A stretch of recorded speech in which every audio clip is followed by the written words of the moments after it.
Hello, good morning friends. अब हम पढ़ेंगे कॉटन के बारे में। कॉटन का मतलब होता है कपास।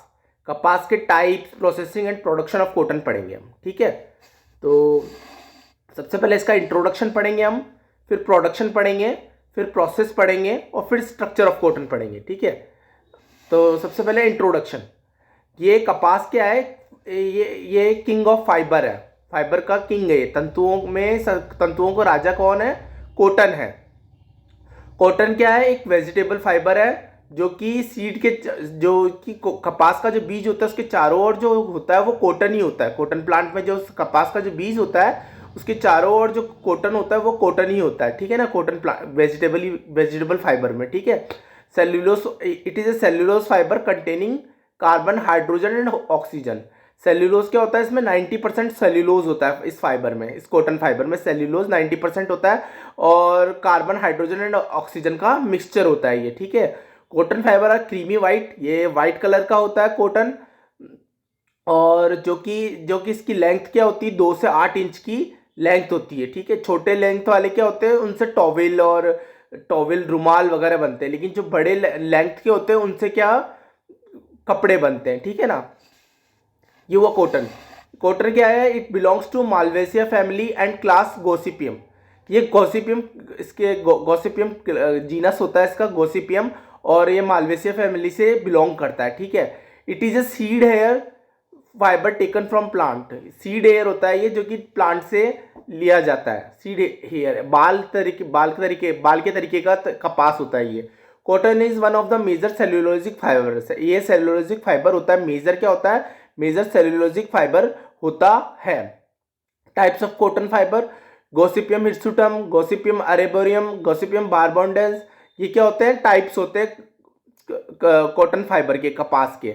तो कॉटन क्या होता है? एक अरेबिक शब्द होता है जो कि क्यूटन से बना होता है। QUTUN, क्यूटन, क्यूटन से बना होता है ये। ठीक है ना। और मेनली जो कॉटन का जो प्रोड्यूसिंग स्टेट्स है वो कौन कौन से? एक तो गुजरात है, महाराष्ट्र है, तेलंगाना है, राजस्थान है, कर्नाटका है, मध्य प्रदेश है, आंध्र प्रदेश है, हरियाणा है, तमिलनाडु है, उड़ीसा है। लेकिन गुजरात क्या है? सबसे लार्जेस्ट प्रोडक्शन गुजरात में होता है। ठीक है ना। ठीक है, कपास के छोटे तंतु को नाइल कहते हैं। जो छोटे छोटे लेंथ के होते हैं उनको क्या कहते हैं?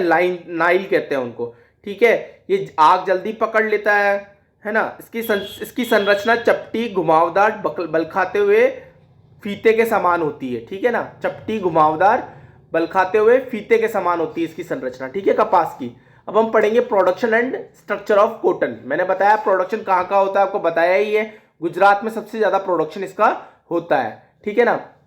Cotton is been cultivated in warm humid climate and also in a black soil.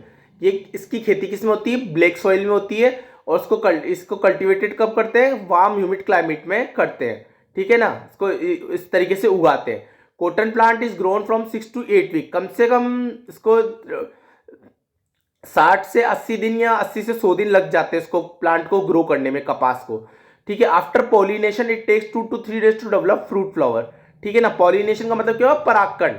मतलब कि नर नर नर नर भाग में से मादा भाग में इसका ट्रांसफर कराने का मतलब होता है पॉलिनेशन। पॉलिनेशन का मतलब क्या हुआ? डेवलपमेंट ऑफ बीज, सीड का डेवलप करना, ये होता है पॉलिनेशन का मतलब। तो पॉलिनेशन क्या होता है? 2 to 3 days लगते हैं फ्रूट फ्लावर बनने में। ठीक है। इमेस्कुलेशन क्या हो गया? एक तरीके से हार्वेस्टिंग हो गया। अब क्या होता है इसमें? ये कैसे किया जाता है? Emasculation is done by hand and machine also. Hand से करते तो इसमें इंप्यूरिटीज ज्यादा आ जाती है। इमेस्कुलेशन का मतलब क्या होता है? कि removal of staminal column by giving a cut with thumbnail. मतलब कि जो स्टेमिनल कॉलम होता है फ्लावर के अंदर, उसको रिमूव करके कॉटन को ले लेना, ये होता है इमेस्कुलेशन। ठीक है ना। बीज को निकाल देना, स्टेम वाले पार्ट को निकाल देना और उसके बाद जो व्हाइट पार्ट होता है उसको रख लेना, ये होता है हैंड। ये ज्यादातर हैंड के द्वारा किया जाता है। अगर हैंड के द्वारा नहीं हो, हार्वेस्टिंग नहीं हो पाती, तो मशीन के द्वारा की जाती है। मशीन से क्या इंप्योरिटीज कम आती है, तो इसलिए machine is the best source for emasculation. Cotton is mainly originated from 3000 BC in India. ठीक है, 3000 साल पहले ही कॉटन का ओरिजिन हो चुका था इंडिया में। ठीक है ना। India is the major producer and exporter of cotton. India एक बहुत बड़ा प्रोड्यूसर है और एक्सपोर्टर है कॉटन का, ठीक है, कपास का, ठीक है। अब हम पढ़ेंगे स्टेजेस ऑफ कॉटन डेवलपमेंट।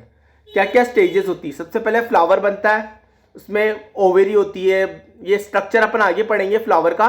ये फ्लावर होता है, फ्लावर से फिर ये बड़ा बॉल बनता है जिसमें ब्रैक्ट होती है, डेवलपिंग बॉल होती है, ठीक है ना, ये बॉल होता है, बॉल से फिर बर बनता है। ये होता है 3 स्टेज होती है, फ्लावर, बॉल और बर। बर का मतलब वो ये वाइट वाइट पार्ट जब सीड के ये क्या करता है, ये जो व्हाइट व्हाइट पार्ट होता है ये क्या करता है, सीड को कंटेन करता है, तो उसको सीड को रिमूवल कर देते हैं और व्हाइट व्हाइट पार्ट रख लेते हैं, तो ये अपने को कॉटन मिल जाता है। तो स्टेजेस क्या हो गई, 3 स्टेज हो गए, पहले फ्लावर, फिर बॉल, बॉल के बाद में फिर बर, ठीक है ना। ये जो पत्तियां होती है क्या होती है, ब्रैक्ट होती है, ठीक है, ठीक है। ये हुआ फ्लावर।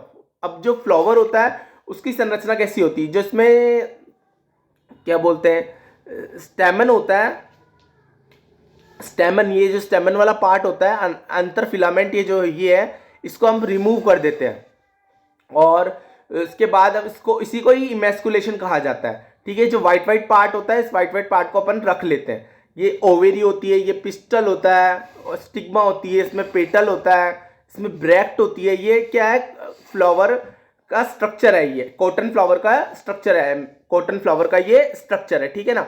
अब नेक्स्ट पढ़ेंगे प्रोसेस ऑफ कॉटन। कॉटन का प्रोसेस किस तरीके से होता है। सबसे पहले हम कपास की खेत को का प्रोसेस करने के लिए सबसे पहले हम हार्वेस्टिंग करते हैं। हार्वेस्टिंग कैसे करते हैं भाई, इमेस्कुलेशन, ठीक है। और इसको पहले इसको डेवलप कैसे करते हैं, बीज को, बाय पॉलिनेशन, ठीक है। तो सबसे पहले अपन ने हार्वेस्टिंग की, फिर हार्वेस्टिंग के बाद में फिर हमने गिनिंग की, गिनिंग के बाद में फिर हमने सॉर्टिंग की, सॉर्टिंग के बाद फिर हमने बॉइलिंग की, फिर ओपनिंग एंड ब्लेंडिंग की, ओपनिंग और ब्लेंडिंग के बाद हमने फिर कार्डिंग एंड डबलिंग की, फिर कॉम्बिंग किया उसको, फिर ड्राइंग किया, फिर उसको रोविंग किया। रोविंग करने के बाद हम क्या करेंगे, फिर स्लीवरिंग करेंगे, स्लीवरिंग करने के बाद हम फिर वीविंग करेंगे, वीविंग के बाद में लगभग, वीविंग करने के बाद में फिर लगभग बिल्कुल फिनिश हो जाएगा ये। फिनिश होने के बाद फिर इसमें डाई करेंगे, डाई करने के बाद फिर इसकी प्रिंटिंग करेंगे। तो क्या होता है, इसका जो तनाव होता है, कपास का जो तनाव होता है, वो सामर्थ्य का गुण होता है उसमें भी, और अम्ल का इसका बुरा प्रभाव होता है। लेकिन अम्ल का तो बुरा प्रभाव होता है, लेकिन एल्कलाइन का प्रयोग बहुत अच्छा होता है इसमें। रंग को पक्का करने के लिए इसमें नमक व फिटकरी का भी प्रयोग किया जाता है। ये प्रोसेसिंग हो गई पूरी, ठीक है ना। आपने देखी ना ये प्रोसेसिंग की, पहले हार्वेस्टिंग होती है, फिर गिनिंग होती है, फिर सॉर्टिंग होती है, फिर बॉइलिंग होती है, ठीक है, ओपनिंग होती है, फिर कार्डिंग होती है, गॉम्बिंग होती है, फिर ड्राइंग होती है, फिर रोविंग होती है, slivering, weaving, finishing, dyeing and printing, ठीक है। सिल्क और वूल से अधिक भारी होता है और तथा लचीला भी कम होता है ये, ठीक है ना, ठीक है। और ये आग जल्दी पकड़ लेता है, ठीक है। इस तरीके से हमने क्या पढ़ा, processing of manufacturing cotton. Cotton के बारे में लगभग अपन ने सारा पढ़ लिया। Thank you and have a nice day. Thank you all of you. Please मेरे यूट्यूब चैनल को सब्सक्राइब करें और चैनल जो भी आपको वीडियो अच्छा लगे उसको लाइक करें, ठीक है। Thank you and have a nice day.